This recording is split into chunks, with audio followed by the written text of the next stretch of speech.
1. All right, welcome to our final feature match of the week here for week 2. Once again, Edge of Eternities League. We got another league rookie here, new to us at least. So that's 4 out of 6 players tonight that we're looking at our league rookies. There are over 100 new players on our server, so good to see a few of them tonight. Up against one of our veterans who usually does a feature match pretty much every league and has a lot of top finishes, fresh off a Mega Draft Finals for Final Fantasy. We have Christopher G. Oompa Loompa. What's going on in his hand there? Or did he Well, just take he's them off? got 3 removal spells and a starfighter pilot. He had to mulligan and is putting back one of the bombards, Okay. keeping another bombard, a radiant strike, and then starfighter pilot. So a fine hand, nothing super exciting, but good mana fixing in hand. Okay. Yeah, he's usually pretty responsible with his mana. If he's playing multiple colors past 2, it's usually with more than enough fixing from what Yeah, I've we seen. got a command bridge and a mirage mesa here, so Yeah, so like he's a player who will splash around, but not irresponsibly, I would say, yes, from what I've exercising restraint. yeah. So in hand for Daniel K here, we got he's gonna have to draw some action. He's got honor, so that's the sorcery that puts a counter. He's got a Nebula Dragon, and the rest are lands, plains, and forest. Okay, interesting card drawn here. I think it's called Hemosymbiotic Might. Oh yeah, Yeah, that's it's interesting. We'll see if you so can take advantage of it. I heard that one's making waves in constructed, but not so much in limited. It's hard to get another. I mean, I guess it's okay for stationing, but you know, anything with Well, power is okay for stationing. it So works well here if you can get the duck worker drone to die. I suppose it could be doing something. Yeah.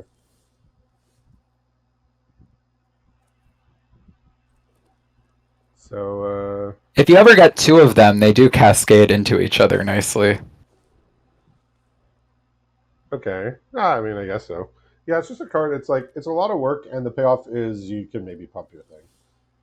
All right. So Nebula Dragon is going to be cast here since all we have is lands and the dragon in hand. So as soon as Now, in hand for Christopher's yeah. Christopher is 0 point ballad. Oh, that's a good one. So I think he's probably just going to sit back and relax here for a little bit. Yeah, this is the kind of game where he's just going to be patient with his board wipe, and his opponent's just going to be doing nothing in the meantime. So Christopher's just sitting back, and he's like, "Yeah, sure, I'll, He's I'll also have to got give his Radiant logo a call." Strike, which will give a nice life cushion, and also potentially if you want to run that out before the 0 point ballad, you can sort of bluff that you don't have a board wipe, Well, but you also might want to play it after. Daniel's drawn just about the best card probably in his pool here, Well, Uroboros, but it is going to be dying to this board wipe, I assume. Yeah, he's going to yeah, I guess subblock, that is and one answer for it. that's a telltale sign here. Yeah. Yeah, I mean he's going to go down to 7 here, and then there's a Nebula Dragon that can deal 3 damage to face, and it's still a 4/4. So, But getting rid of a Boroid is a pretty important thing to do. Did he need to do X equals 5 there? Oh, did he? I'm not sure. I don't think so. They paid an extra life. That might have just been a mistake. Yeah, it might come back to haunt him. It might not. So here I think he's debating whether or not he wants to bombard while tapped out or wait on the Radiant Strike. Yeah, we have auxiliary boosters in hand here as well, and a bombard. So Daniel did his job of getting his opponent quite low, and now Christopher basically has to be reactive until Daniel runs out of threats. Oh, well, he's using the bombard. I would Looks like. Or no, switching to the Radiant Strike. Okay. I mean, I think he'd rather take the life. Yeah, get the life cushion. Get the life bump now. Auxiliary boosters is going to come down. You can bombard that. Yeah. Daniel does also have a bombard in hand, so he can wipe out something if he needs to. Oh, now here's a good card, but not the best draw in this situation. Lumen class Yeah. frigate, which will do nothing at all at the moment, but Is that the one? Is that the one that has lifelink? it's the anthem that has lifelink when it's all. Okay, so perhaps eventually it'll do Yeah. something, but The interesting thing about Lumen class frigate is depending on your opponent's deck, you sometimes don't want to crew it all the way because the anthem is so valuable to have. Turning it into a creature opens it up to removable spells. yeah, that is true. That effect is strong. Perigee Beckoner Now is here gonna comes, it's gonna get around the bombard here. So yeah, that's true. And now crewing Lumen class frigate with it means a lot more things will be able to get around the we bombard. got a OTJ mana fixer here, the Oasis Gardener. Yeah, I believe that gains 2 life when it comes in, or something like that. I ended up playing Oasis Gardener quite a bit in that format. That was probably because you had greedy decks, because it's good in I greedy did. decks, and in other decks it's not that great. I did. There were a lot of great multicolor cards in that set to splash around with. Yeah, so Oompa Loompa here, Christopher G, is on the verge of taking back this game here, thanks to the Lumen class. But the Drover Grizzly will stop that. Yeah,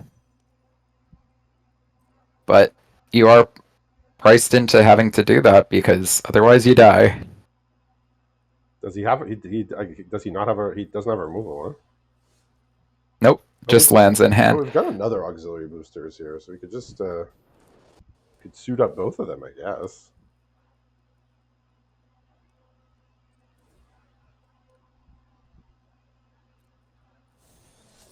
But first, we saddle. Yes. First saddling I've seen in Edge of Eternities League. I've Yeah, seen first time lots I've of seen a stationing. robot ride a grizzly bear in Magic, but A robot, I yeah, assume it it's will become doable. more and more common. I mean, robots didn't used to be creature types. They only started putting things with Yeah, creature type robot recently. I we I used to think just have constructs. I think Doctor Who might have been the first one to just openly call them robots.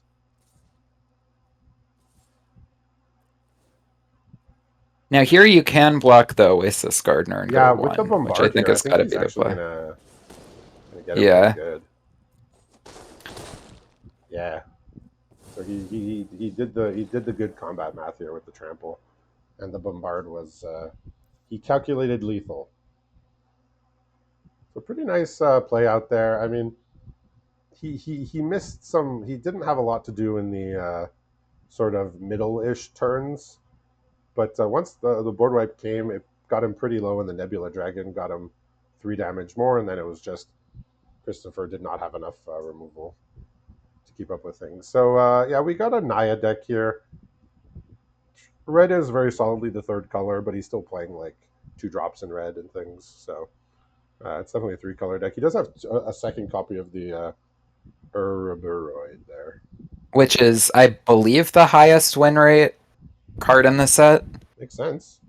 If not, it might be Quantum Riddler by like a percentage point. Okay. But Ouroboros, if you don't answer it immediately, you are probably going to lose the game. I think Chris is taking a bit of time here with the sideboard. I guess he's usually pretty Yeah, prudent with that type of stuff. Like, so first of all, both these players are doing very good. Daniel is 6-2, and it's his first league. Christopher, well, he's we know him. He's been around for a while. He's 7-2.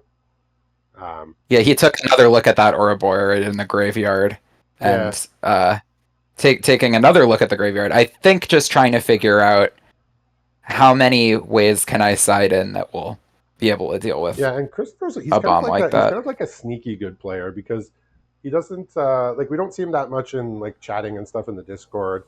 And I mean, this league he's off to a good start, but in a lot of the leagues he starts off like middle of the pack, and then like he just week 4, week 5, week 6, we just see him like skyrocketing up the standings out of nowhere, and then he makes it in the top 8 a good amount of the time.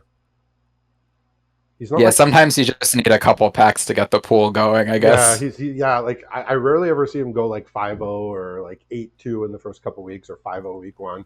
Rarely see him up there in the first couple weeks. I mean, this time's a little different since he's 7-2. but he comes on strong in the back half of the league. When the pressure goes Well, up, yeah, when the pressure goes up, he delivers. What's in hand well, there perhaps for that him? bodes well for him then if he's starting off well this time. Yeah, So scary. here we have another one of the best cards in the set, Okay, Elegy Acolyte in that's a good hand, one. Yeah, we as got well as Hulk Cover and Perigi Beckoner, we and got then some great fixing. yeah we got some issues here for Daniel. He's got a plains and green cards in hand. He has some auxiliary boosters too, but his only other land is a plains, and he has 3 green cards. But the savior is here. The savior of wonky mana bases everywhere. The Gardener. Oh yeah. I mean, Well, if Chris here's an gets interesting okay, thing. yeah. Drawing Lumen Class Frigate for the turn. Uh, if Chris drops Elegy Acolyte here, then he can force a block with the Oasis Gardener, not knowing how important the fixing is or not. And it looks like he is going to allow Chris to draw a card. I mean, if Chris knew what Daniel's hand looks like, he would have snapped a removal if he had one on this Oasis Gardener. This is as good as killing a land, honestly. So he should be playing. Yeah, could play June Pollinator. He does have the Ouroboros in hand, Drix Fate Maker, and the Auxiliary Boosters, and now he can cast his spells. So And he is he's playing got on cards.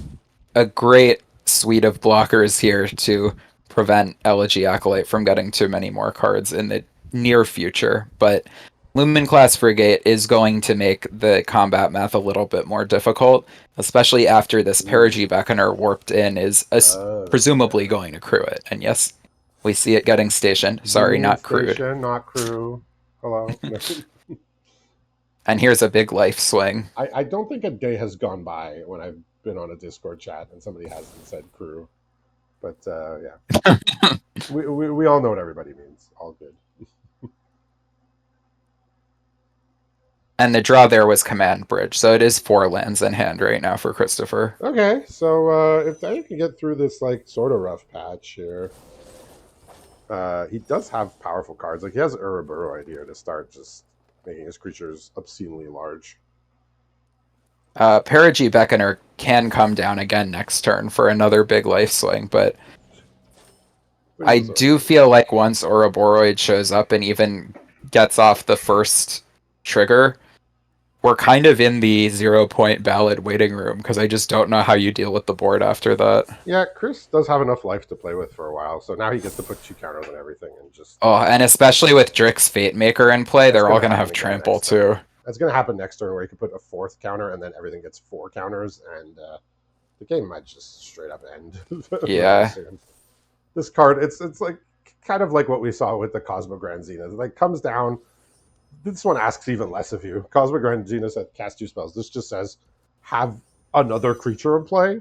That's about it. Yeah. And even if you don't, if it's not dealt with, it still gets big. It's just not. It's just one big creature instead of a board full. And I mean, nothing Chris here has done that he's done is wrong. Yeah, there's just not much you can do It's just this card's in this gigantic. situation. Um, so I think So I'd this. say he has about 1 turn remaining to draw, I think, exactly 0 point ballad, or potentially. I think there is a path to victory through removing. I think you actually have to potentially target the Drix Fate Maker Yeah, we have an if there's a auxiliary single target boosters. We removal have spell. auxiliary boosters that could come down this turn. I think he's going to do that. I think he wants to have a big flyer here. That makes sense And because if I think that's the path to losing the game for Daniel is he can also play in the air. Sunstar Expansionist, um, but he decides not to. Christopher also has a Sunstar Expansionist in hand.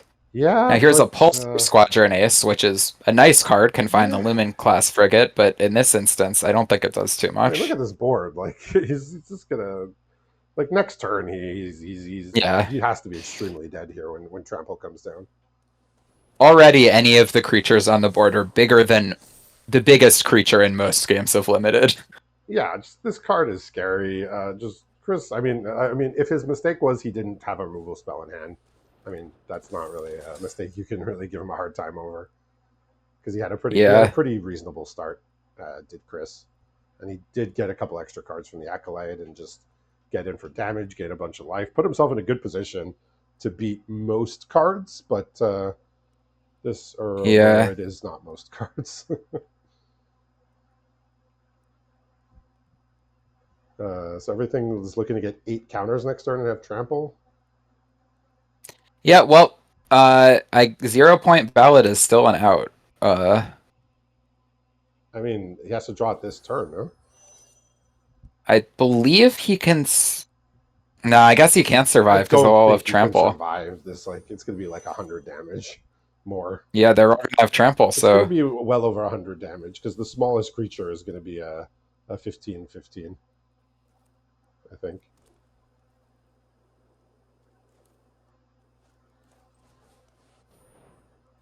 So what does Chris have here? Just nothing? just lands. Yeah. All right, well, I think it's pretty safe to just send the team here. Even get a lander token for good measure.